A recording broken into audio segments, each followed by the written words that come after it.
And actually, one other thing that I want to go over as well that connects actually very well with the thinking about later consequences or thinking about consequences in the second or third order, because that's basically what you're doing when it comes to overcoming the fear I was just talking about. When you have this initial fear, you think about the second order, third order, fourth order consequences of you not overcoming this fear, like of all the other bad things that can happen. And that's also just another way you should be operating in your life in general when it does come to making moves or making decisions, right? It might not be you're scared of making a decision, but when you're making decisions, especially when it comes to you achieving your goals, you have to be in this position where you're thinking about the second order, third order, fourth order, fifth order, sixth order of what's going to happen next.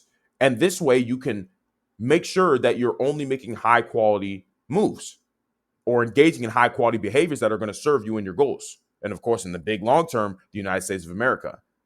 So, for example, if you decide to get a TV in your room, you're like, hey, I want a TV in my room.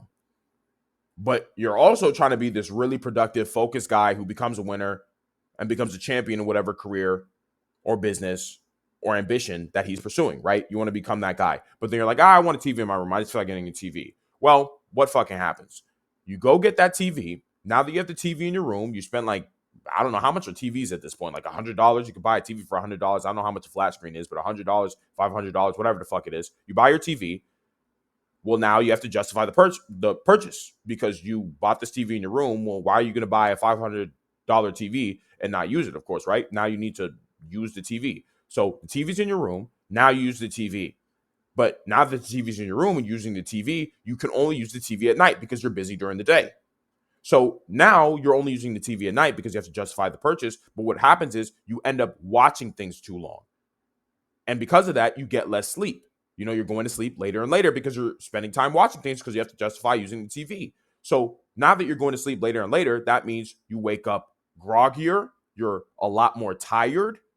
So what ends up happening is when you have to do the work that you need to do every single day to pursue your goals, you perform at a lower level of productivity, a lower rate of focus. Like you focus a lot less because you're more tired. So your day starts slower. And naturally, that gives you a horrible hit to your overall performances. Your performances start to drop off from compared to when you didn't have a TV in your room, when your performances were higher. And then you think about this over a long enough time, and you could have been moving this fast with no TV, but now you're only moving this fast because you're on average a lot more tired than you were when you didn't have a TV. Understand? Like now you have the TV, you're a lot more tired, but when you didn't have the TV before, you were less tired, so you were more productive.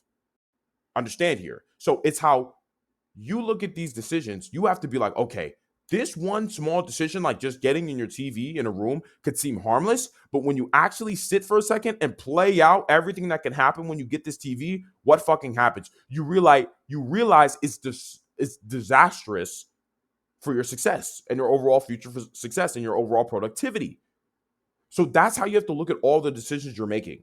Because you guys are winners, bro. I need you guys to be focused. You're focused on your mission. You're focused on your goal, becoming as competent as possible so we can save the United States, right? That's the goal. That's how we're moving. So because I want you guys to be focused, everything you decide to do should be for the sole purpose of you becoming more successful and more productive as a man, right? So what that means is when you're making all your decisions, you need to be considering things like this and be thinking about things like this when you're about to make a decision in the second order, third order, fourth order, fifth order consequence. You need to be like, okay, I'm going to make this choice. This might be a small thing right now, but what are the potential things that can happen? And then you quickly realize, oh shit, all these bad things could happen if I make this one decision. Let me just not do it. And when you're like this with all of your decisions, bro, you start to even realize you don't even make that many decisions anymore, or you try to even avoid changing things because you start to realize like any change could lead to all these horrible distractions that come into my life that are not even useful. Because obviously putting a fucking TV in your room, how does that serve you and your goals? For 99% of you niggas, that does not serve your goals at all. So why the fuck would you do some shit like that? You see what I'm saying? But we make these stupid dumbass decisions like, oh, it's not a big deal because we don't think about the second, third order, fourth order consequences. Understand? Just like when I was talking about the multiculturalism thing. When you bring in all these immigrants in here, you might sit here and think, oh, it's good for the economy, like these idiot and retarded leftists think, but they don't realize that it erodes the culture, which destroys the country, which then destroys the economy. Understand?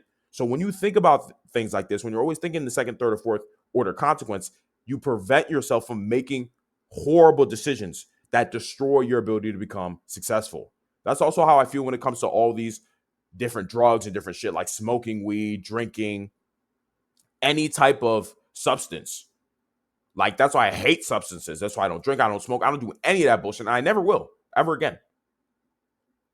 Ever fucking again. Because I understand that kind of shit, it might not seem bad when you do it once, but it opens the fucking door. Even if you're somebody who feels like you can't get addicted to shit. I think I'm one of those niggas, I can never get addicted to anything. If I need to stop doing some shit, I just stop doing it. Like, I have that willpower. Most guys don't. Most of you niggas watching this don't have that willpower. And most of you guys watching this are probably smoking a lot and probably drink a lot. And you need to stop doing that shit. Because it hurts your ability to be productive. That's facts. That's subjective. I don't want to hear bullshit. I don't want to hear, oh, well, Ali, I just drink once or I smoke. Nigga, if you just didn't smoke or didn't drink, you would be better off. That's just true because you're not spending any time or money on those things. So that time and money can go where? Towards your goals. Boom.